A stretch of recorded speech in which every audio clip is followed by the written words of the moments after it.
Well, say hello to Patrick Reynolds, the founder and CEO of Crosslink Consulting. How are you, sir? Couldn't be better. Great.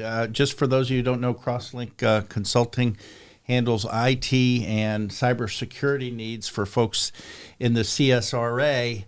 But the purpose of our podcast series has little to do with technology and much more to do with people and making a bit of a culture shift across the CSR. Just wondering why that's so important to you.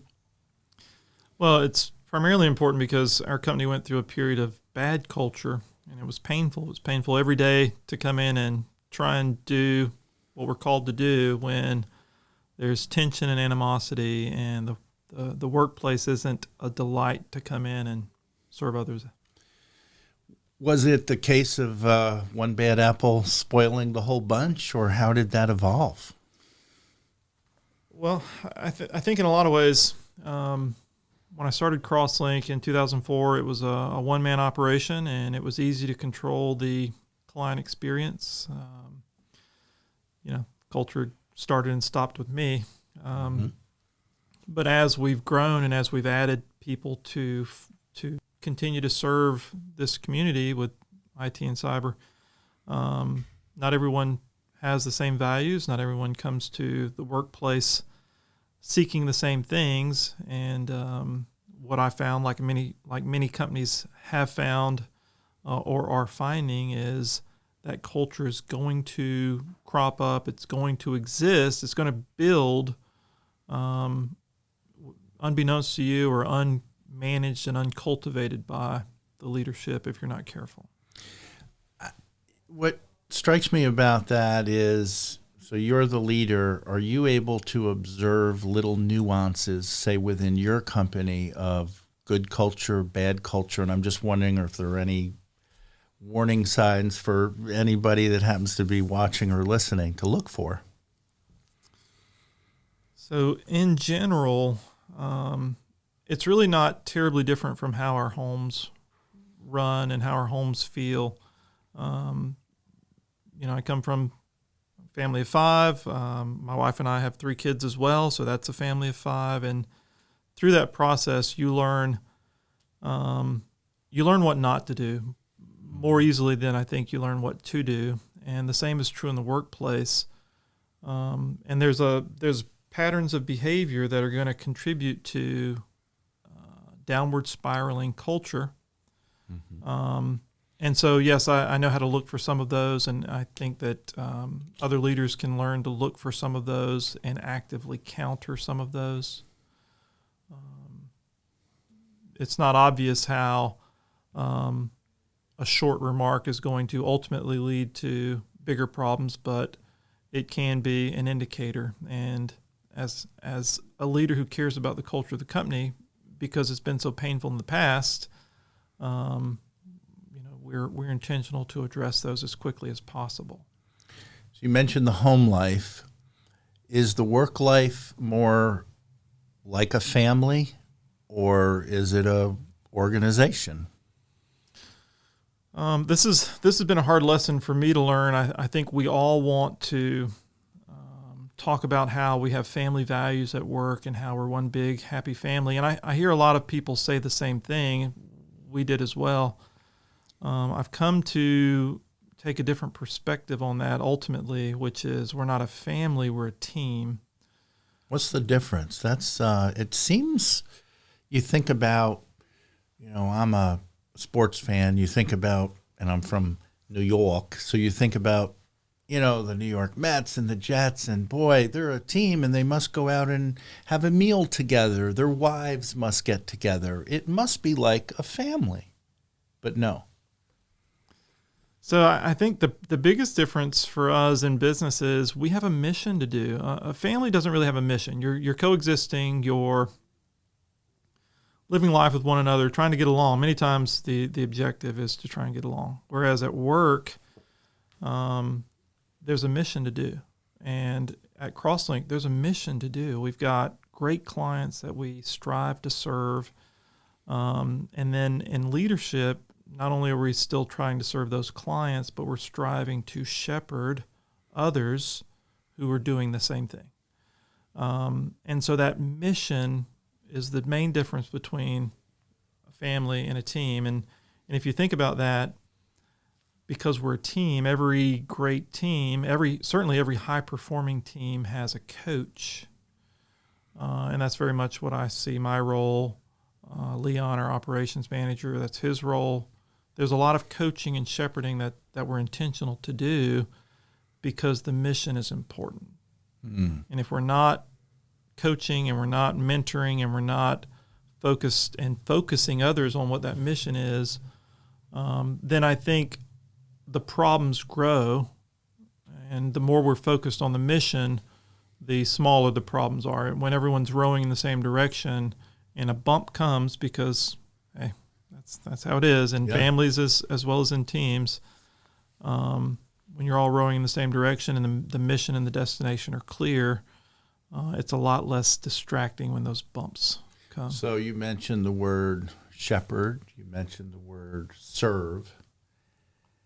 Now, you didn't speak of anything spiritually, but it sounds to me more like a mission of what might be like what the church is versus necessarily like what the family is. Is there some components of that? For me personally, there's no distinction. For me personally, there's not a separation between what I worship and what I do at work. What I've come to embrace is that work is a form of worship. It's an extension of my worship. To think about that for some of our audience who may not appreciate that or may not care quite as deeply as we do, the things that we do are going to reflect what we're serving. If we're serving our wallets, then the things that we put priority on are going to serve our wallets. If we're driven to be the best for whatever reason, then the decisions we make are going to serve that goal. And for me personally and for our leadership team, what we're striving to do is exercise the gifts that we've been given, and we recognize that we've been granted those gifts, and we're striving to use those gifts according to our call as we serve our neighbors. Right. So not everyone on our team thinks that exact same way, and that's okay. But they are all handpicked and shepherded because of that servant-hearted attitude. So I hope that resounds with some of our listeners that maybe the faith component isn't necessarily paramount, but the desire to execute their mission cohesively. I think that without focusing on culture and without cultivating and curating what that culture looks like, their mission can't really be executed as well as it could be. Good. Understood. And if you didn't know, he's a good soul. I think I can say that. That's okay. We're going to just have a little short break in a moment, and we're going to have some nuggets for you, some things Patrick has learned, I guess, through studying others who have a lot of really important steps to share about good culture. But again, we're with Patrick Reynolds, CEO and founder of Crosslink Consulting. They're headquartered in North Augusta, serving IT and cyber security needs. And this is our first of many podcasts. This is the first time that I've done interviews, although I visited the studio. What do you think so far? I think it's great. This is a fantastic studio. It's got great audio, great cameras, and David over there leading the charge is doing a fantastic job as well. Yeah, David and Chris are, I like to call them the 20-something millennials that are teaching everyone a new way to get the word out, which is really great. We all try to learn and we try to grow. And they have a website at augustapodcast.com, and they do all sorts of things from recording for businesses to recording for organizations. They even do voiceovers if you want to have something nice on your answering machine, if you will. You just got back from, well, kind of a cross-country tour of travel for many different reasons, but specifically you went to a trade show. And what did you bring back that you think might be important for people who are working at companies in some sort of leadership positions or who own the companies? It's a big question. So this is a event that I went to in 2019, and I was driven to do that because our culture was in a place that was uncomfortable. Our workplace was less desirable to come in each day. There was friction. There was some caustic attitudes. So I was hungering and thirsting for some tools and some low-hanging fruit, some quick wins on how to shift the culture at Crosslink. And that was a very empowering conference. I came back and immediately began to begin wrestling that culture in the right direction, stopping some of the negative dissent, if you will, and beginning to focus on improving it. And there are some real easy things that companies can do to begin to focus on it.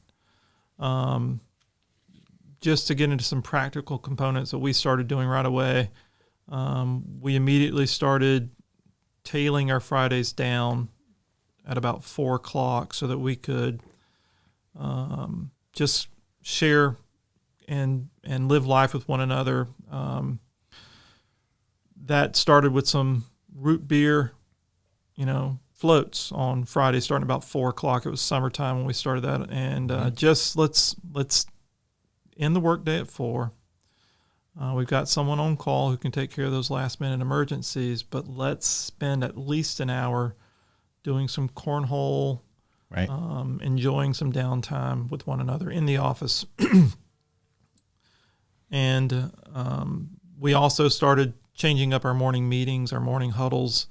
We hadn't been nearly as intentional, but we began to do those 4 days a week, and at the start of each of those, we started tossing around these thumb balls that are sort of icebreaker thumb balls that asks some pointed questions, and you answer the question that your thumb is on, and you toss it to somebody else. But it is a great way to get to know your coworkers and be a little more vulnerable yourself with some of the answers, and you get to pick how vulnerable you are. And I experienced some of that. I guess it was back in May. Your company came over to Augusta Business Daily, and you were at our boardroom, and it was really interesting that you were just sort of sharing the wins for the week. And I didn't notice any root beer floats, but there were some nice refreshments for whatever anyone wanted, including ice cream and such. And it was just really nice. I just came away thinking, I was telling my wife, that's a great company to work for and work with. People felt valued. That's what I thought. Yeah. So what you saw also was us bringing in one of the leaders of the clients that we serve. So one of those companies that we serve. David. Yep.